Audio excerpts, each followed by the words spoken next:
Nick Otto, for The Washington Post. Rahul Desikan, a scientist studying ALS at UC San Francisco, and his wife Maya Vijayaraghavan, spend time together at their home in San Francisco.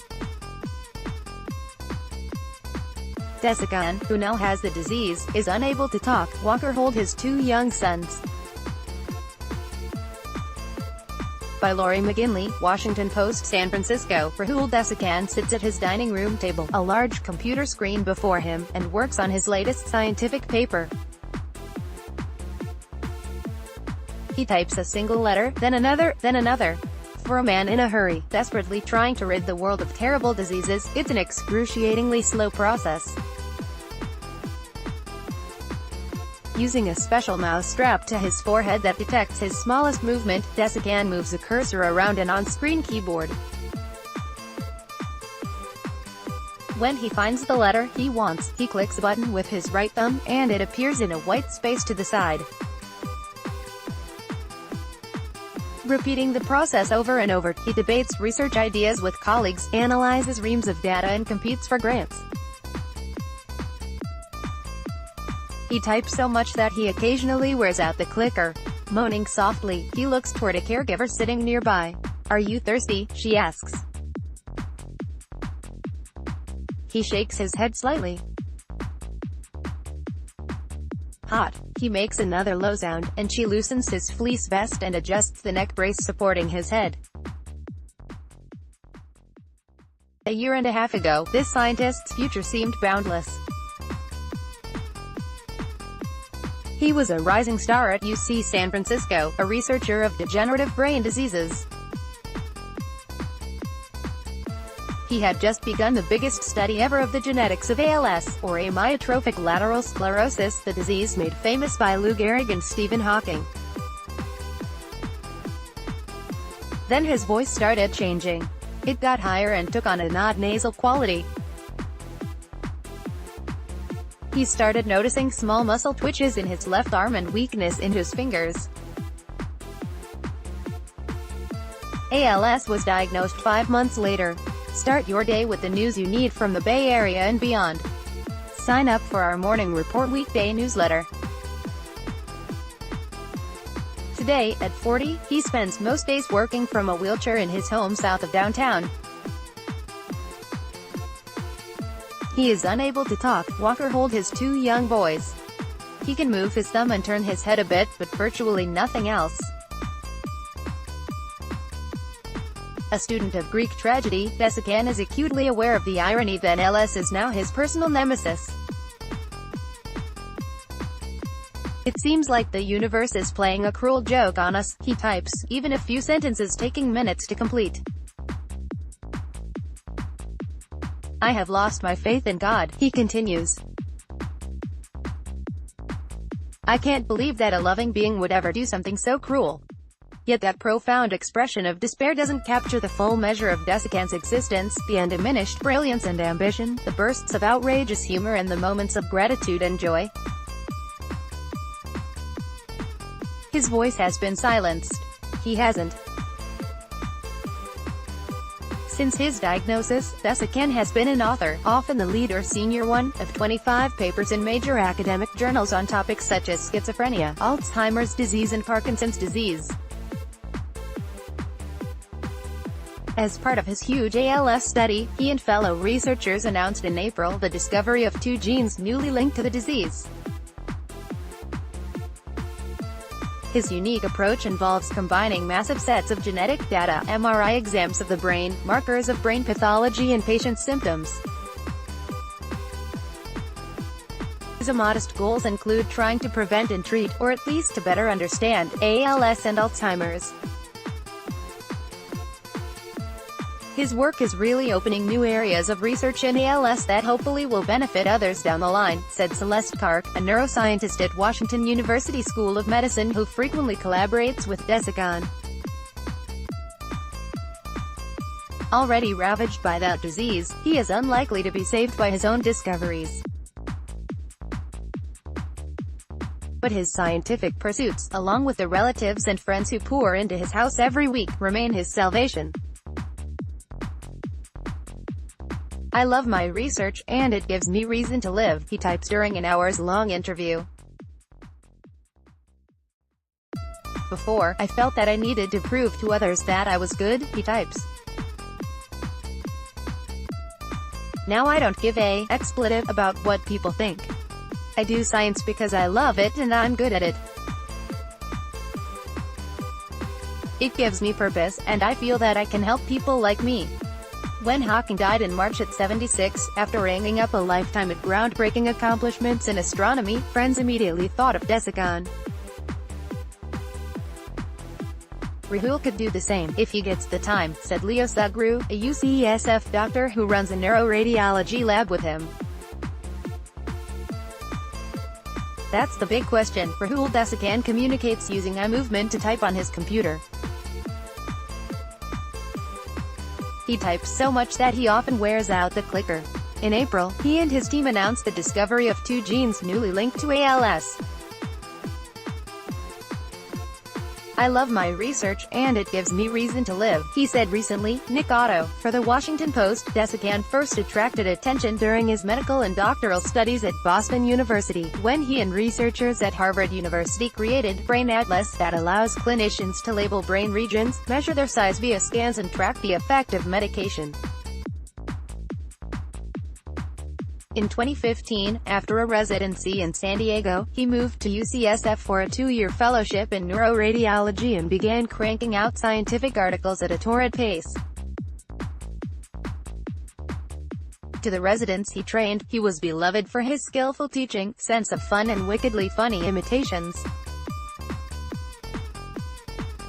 To his superiors, he was a rare talent, one of the few radiologists with a deep knowledge and love of genetics, which he coupled with imaging and clinical information to delve into neurodegenerative diseases. He was on the most rapid trajectory of an academic that I think I'd ever seen, said Christopher Hess, chairman of the UCSF Radiology Department. I have met very few people who have true genius, and he would be at the top of the list. In the fall of 2016, UCSF offered Desikan an assistant professorship in his own lab. It was around then that his voice started to change. He initially assumed he had a sinus infection. A few weeks later, while bathing his older son, his left arm felt weak. He told friends he was worried about ALS. "You're crazy," Sugru retorted. He was too young and too healthy to have ALS. More likely, he was exhausted. He was juggling a demanding job, an infant and a 2-year-old, with his wife, also a UCSF professor and physician, just back to work. Reading this on your iPhone or iPad? Check out our new Apple News app channel here and click the at the top of the page to save to your Apple News favorites. By early November, however, Desikan was slurring words so badly that he sounded drunk. He went to the emergency room, and Hess stayed up half the night examining his brain scan. "There's nothing on it," he told Desikan. A muscle test was inconclusive. More months passed, his symptoms coming and going. Doctors treated him for a vitamin B12 deficiency and a rare form of a neuromuscular disease called myasthenia gravis. He kept working. In early 2017, he identified the 2 new genes associated with ALS. The next month, he suddenly became so short of breath that he was hospitalized. The same muscle test was repeated, and this time it showed twitches throughout his body, a telltale sign. He was discharged on Valentine's Day and referred to the university's ALS clinic. 3 days later came the official diagnosis. "I felt like I was getting a death sentence, and my wife and I are shattered," he types. What would happen to our kids? ALS destroys the nerve cells that control voluntary muscle movement. The disease is diagnosed in about 6,000 people in the United States every year. Most die within 5 years, usually of respiratory failure. The majority of cases, including desiccants, aren't inherited, although genetic variations may make some people more susceptible to the disease. He counterattacked with drugs, acupuncture and massage. He tried alternative treatments in India and energy healing in Dubai. He sought out a stem cell clinical trial but wasn't eligible because his breathing was too weak. Inexorably, as the year progressed, he lost his voice and the use of his hands and legs. By late summer, he was in a wheelchair, unable to do anything on his own. The neuroradiology lab run by Desikan and Sugru is not far from the San Francisco Giants baseball stadium, although these days much of its work occurs in the second-floor living room of Desikan's blue-frame house. Bookcases topped with family photos line one side of the room. A few times a week, postdoctoral researchers and residents arrive with their laptops. Music, often one of Desikan's electronic mixes, plays in the background. A neighborhood restaurant has a standing order for vegetarian pizza. Senior faculty members stop by to collaborate. It's like a 21st-century family gathering where everyone comes with a device, said Matt Barkovic, a postdoctoral fellow in neuroradiology who, as a resident, was trained by Desikan. The mood is cheerful. We really enjoy each other's company. Through their work, they are exploring the genetic and molecular mechanisms of neurodegenerative diseases. How do abnormalities seen on the images of Alzheimer's patients, for example, reflect the activities of genes and cells potentially implicated in the disease? Desikan and Sugru think Alzheimer's and ALS may have many subtypes that must be approached in different ways. While Desikan sits in his wheelchair at one end of the table, researchers take turns sitting on a bench next to him, briefing him on their progress and getting his advice on how to deal with obstacles. Like our Facebook page for more conversation and news coverage from the Bay Area and beyond. He'll start typing a series of words, and if he pauses and looks at me, it means that he wants us to make a guess and finish the sentence. Barkovic said.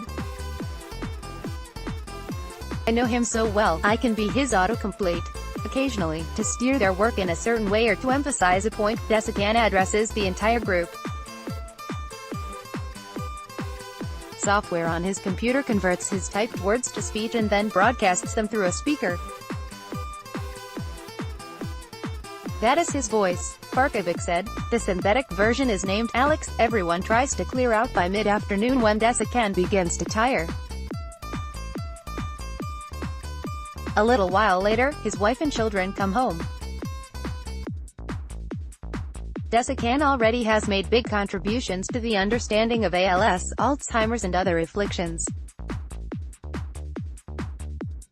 Colleagues say his skill at mining enormous datasets allows him to detect shared genetic risks for different diseases. He recently led a team that integrated genetic information into a score for predicting the age of onset of Alzheimer's. The approach, which utilized information from more than 70,000 people, may help scientists design future clinical trials. And as part of the ALS genetic study, Desikan and Kark used data from more than 120,000 people to show that the disease is related to a rare disorder called frontotemporal dementia but not to Alzheimer's or Parkinson's. He plans to keep going.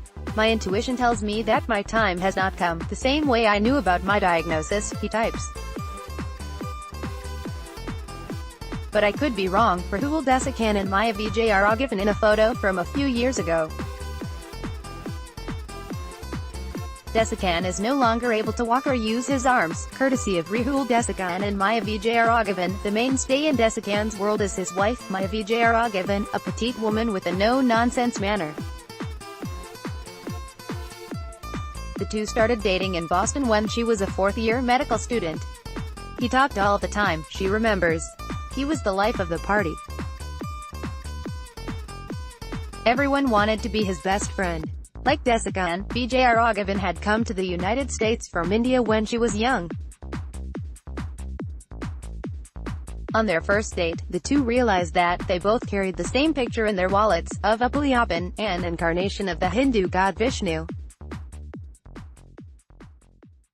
And both sets of their parents had been married in the same Indian temple, which is dedicated to Appaliyappan. When we pulled out the same photo I knew we would be married, and I told her. Desikan types. Their 2008 wedding festivities, at the same ancient temple, involved 80 friends and relatives and went on for days. We were in love, he types, a smile lighting up his face. The couple had one son, then another. The younger was 6 months old when ALS entered their lives. The bomb that went off in our household.